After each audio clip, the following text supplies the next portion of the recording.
बीडहून परभणीकडे जाणाऱ्या एसटी महामंडळाच्या बसला गळती, पाटोदा परभणी बसमधील प्रकार, प्रवाशांना मोबाईलमध्ये काढला व्हिडिओ, प्रवाशांचा छत्री घेऊन प्रवास।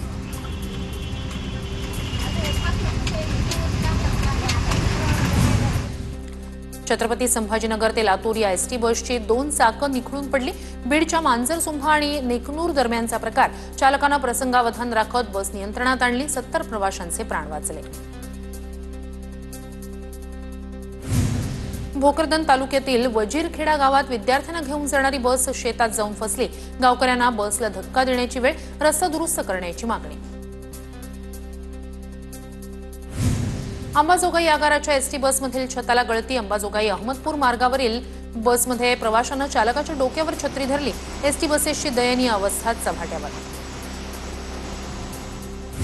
भंडारा जिल्ह्यातील 7 मार्ग वाहतुकीसाठी बंद, वैनगंगा नदीवरील कारधा गावाला जोडणारा लहान जुन्या पुलासह इतर 6 मार्ग वाहतुकीसाठी बंद। सध्या वैनगंगा नदीची पाणी पातळी नियंत्रित ठेवण्यासाठी गोसेखुर्दमधून विसर्ग। लातूर जिल्ह्यात सकाळपासूनच संततधार पाऊस, नदी आणि ओढ्यांमध्ये पाणी, पिकांना संजीवनी मिळाल्यानं शेतकरी सुखावला। सांगलीच्या चांदोली धरण पाणलोट क्षेत्रात पावसाचा जोर पुन्हा वाढला। खबरदारी म्हणून चांदोली धरणातून 10,260 क्युसेकनं वारणा नदीत पाण्याचा विसर्ग। वारणा नदीच्या पाणी पातळीत आणखी वाढ, नदीकाठच्या गावांना सतर्कतेचं आवाहन। पाण्याची आवक वाढल्यानं कोयना धरणाचे 6 दरवाजे उघडले। धरणातून 16,565 क्युसेक वेगानं विसर्ग सुरू, नदीकाठच्या गावांना सतर्कतेचा इशारा। भंडारा जिल्ह्यात सकाळपासून पावसाची संततधार सुरू, शेतकऱ्यांमध्ये आनंदाचं वातावरण। मुसळधार पावसामुळे वैनगंगेची पाणी पातळी वाढण्याची शक्यता। गोंदिया शहरात मुसळधार पावसामुळे अवंती चौक पाण्याखाली, रस्त्यावर गुडघाभर पाणी। वर्दळीचं ठिकाण असल्यानं पोलिसांचा बंदोबस्त वाढवला। संततधार पावसामुळे सोलापूर जिल्ह्यातील दुबार पेरणीचं संकट टळलं। पावसामुळे पेरणी केलेल्या शेतकऱ्यांना दिलासा। जिल्ह्यात 3,15,000 हेक्टर क्षेत्रावरील पेरण्या पूर्ण। नाशिकच्या इगतपुरी तालुक्यातील खैरेवाडीतील ग्रामस्थ विद्यार्थ्यांचा शिक्षणासाठी जीवघेणा प्रवास, रस्ता नसल्यानं चिमुकल्या विद्यार्थ्यांना ओहळातून तसंच चिखलातून काढावी लागते वाट, तर नागरिकांना शहरात येण्यासाठी 4 नदीपात्र ओलांडण्याची वेळ। पावसामुळे गोंदिया जिल्ह्यातील 27 मार्ग वाहतुकीसाठी बंद। देवरी तालुक्यातील 10, मोरगाव अर्जुनी तालुक्यातील 7, आमगाव तालुक्यातील 4 तर गोरेगाव तालुक्यातील 2 मार्गांवरून वाहतूक बंद, तसंच तिरोड तालुक्यातील 4 मार्गही बंद। परभणीत 2 दिवसापासून पावसाची हजेरी, पाथरी तालुक्यात अतिवृष्टी सदृश पाऊस। तालुक्यातील ढालेगाव बंधारा तुडुंब, बंधाऱ्याचे 2 दरवाजे उघडले, पाथरीकरांचा पाण्याचा प्रश्न सुटला। चंद्रपूर जिल्ह्याला पावसाचा आज रेड अलर्ट। चंद्रपूरमध्ये आतापर्यंत वार्षिक सरासरीच्या तुलनेत 51% पाऊस। हवामान खात्यानं आणखी 2 दिवस शहर आणि जिल्ह्यात पावसाची व्यक्त केली शक्यता। सातारा जिल्ह्यातील पावसामुळे धरणांमधील पाणी पातळीत वाढ। कोयना, कण्हेर, धोम, तारळी धरणातून पाणी पातळी नियंत्रित करण्यासाठी पाण्याचा विसर्ग, नदीकाठच्या गावांना सतर्कतेचा इशारा। रायगडच्या उन्नई धरणातून पाण्याचा विसर्ग सुरू, कुंडलिका नदीनं इशारा पातळी ओलांडली। रायगडमध्ये पावसाचा रेड अलर्ट, नदीकाठच्या गावांना सतर्कतेचा इशारा। गडचिरोलीत भामरागडमध्ये पुराचा जोर कायम, जिल्हा मुख्यालयाशी तालुक्याचा संपर्क तुटला। इंद्रावती आणि पर्लकोटा नदीची पूरस्थिती कायम। भंडारा जिल्ह्यात सकाळपासून संततधार पाऊस, गोसेखुर्द धरणाचे 33 दरवाजे अर्ध्या मीटरनं उघडले। धरणातून 3,652 क्युसेक पाण्याचा विसर्ग। गोंदिया शहरातील लक्ष्मीनगर परिसर जलमय, 25 ते 30 घरांमध्ये पुराचं पाणी शिरलं। नागरिकांचं मोठ्या प्रमाणात नुकसान। मुसळधार पावसामुळे जनजीवन विस्कळीत। मुसळधार पावसामुळे गोंदिया शहर जलमय। भाजप आमदार विनोद अग्रवाल यांनी गुडघाभर पाण्यातून केली नुकसानग्रस्त भागाची पाहणी, नुकसान भरपाई मिळवून देण्याचं आश्वासन। भंडारा जिल्ह्यात 2 दिवसापासून मुसळधार पाऊस। मुसळधार पावसामुळे पाणी भरल्यानं जिल्ह्यातील 7 मार्ग वाहतुकीसाठी बंद। कारधा पूल, विरशी उकारा मार्ग, चिंगी खोबा मार्गही बंद। पंढरपूरच्या श्री विठ्ठल रुक्मिणी मंदिरातील हनुमान दरवाजासमोरील जुन्या दगडी मंडपातून पाण्याची गळती। कोट्यवधी रुपये खर्चूनही जतन आणि संवर्धनाच्या कामावर प्रश्नचिन्ह। जतन संवर्धनासाठी 75 कोटींचा खर्च। नांदेडमध्ये पावसामुळे घराची भिंत कोसळली। नांदेडच्या अर्धापूर तालुक्यातील आंबेगावमधील घटना सुदैवानं जीवितहानी टळली। बुलढाण्यात लोणार तालुक्यात झालेल्या पावसामुळे सर्वत्र पूर परिस्थिती। परिसरातील शेतीचं मोठ्या प्रमाणात नुकसान। कासारी गावाजवळील रस्ता खचला। परिसरातील दळणवळण विस्कळीत। तात्काळ रस्ता दुरुस्त करण्याची नागरिकांची मागणी। अकोला जिल्ह्यात पावसाची विश्रांती, शेतीच्या अंतर्गत मशागतीच्या कामांना वेग, पावसामुळे शेतकऱ्यांमध्ये आनंदाचं वातावरण. वाशिम कृषी उत्पन्न बाजार समितीचे व्यवहार दुसऱ्या दिवशीही पूर्णपणे बंद, नाणे टंचाई आणि व्यापाऱ्यांकडून अडत्यांचे पैसे मिळत नसल्यानं निर्णय.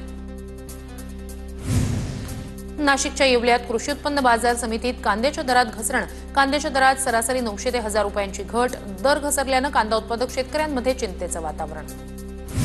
नांदेड जिल्ह्यातील लोहा तालुक्यातील हाडोळी ते बेरली पाणंद रस्ता प्रस्तावित, मात्र हा रस्ता एका शेतकऱ्यानं अडवला. हाडोळ वस्ती, सलगरवाडी आणि रामवाडी या परिसरातील विद्यार्थ्यांची शाळेत जाताना कसरत, गावकऱ्यांची प्रशासनाकडे दाद. नाशिकमध्ये सोसायटीच्या लिफ्टमध्ये अडकलेल्या चौघांची सुटका, जवळपास 1.5 तास लिफ्टमध्ये अडकलेल्या तरुणांची अखेर सुटका. नाशिकच्या पंडित कॉलनीतील घटना. धुळ्यात युरिया खत मिळत नसल्यानं शेतकऱ्याची गळफासाची धमकी, खताचा काळाबाजार करणाऱ्यांवर कारवाई करण्याची मागणी.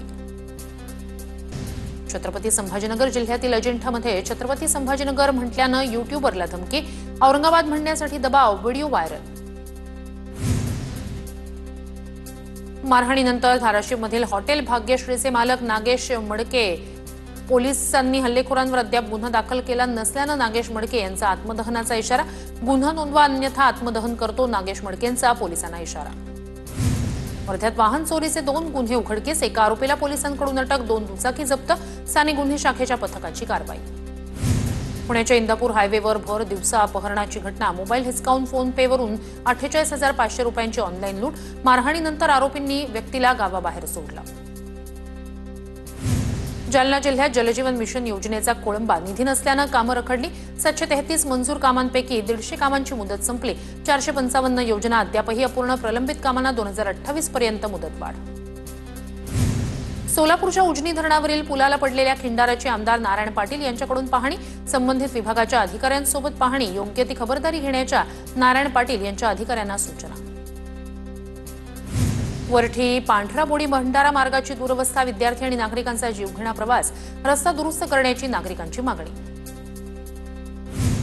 बुलढाण्यात काच नदीत अडकलेल्या चौघांना ग्रामस्थांनी वाचवलं, गावाकडे जाण्याचा रस्ता नदीपात्रातून असल्यानं नागरिकांना अडचणींचा सामना, शेती कामं करून घराकडे जाताना पाण्याचा अंदाज न आल्यानं चौघं अडकले.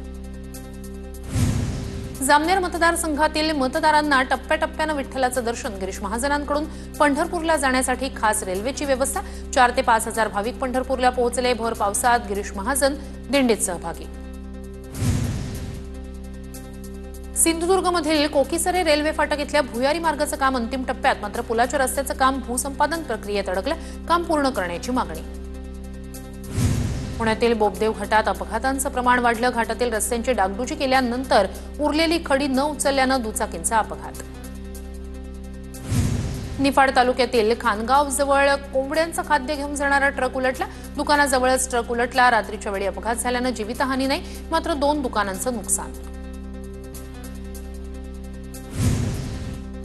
मुक्ताईनगर शहरातील बऱ्हाणपूर रस्त्याच्या कडेला डम्पिंग ग्राउंडचं स्वरूप, कचऱ्यामुळे सर्वत्र घाणीचं साम्राज्य, नागरिकांच्या आरोग्याचा प्रश्न, तातडीनं उपाययोजना करण्याची मागणी.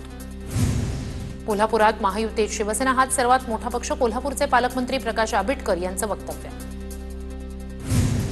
परभणीत मंत्री मेघना बोर्डीकर यांचं नाव असलेल्या टेम्पोतून अवैध दारूची वाहतूक, अजित पवारांच्या माजी आमदाराचा आरोप, तर मंत्र्यांचा संबंध नाही. भाजप जिल्हाध्यक्षांची माजी आमदार विजय भांबळे यांच्यावर टीका.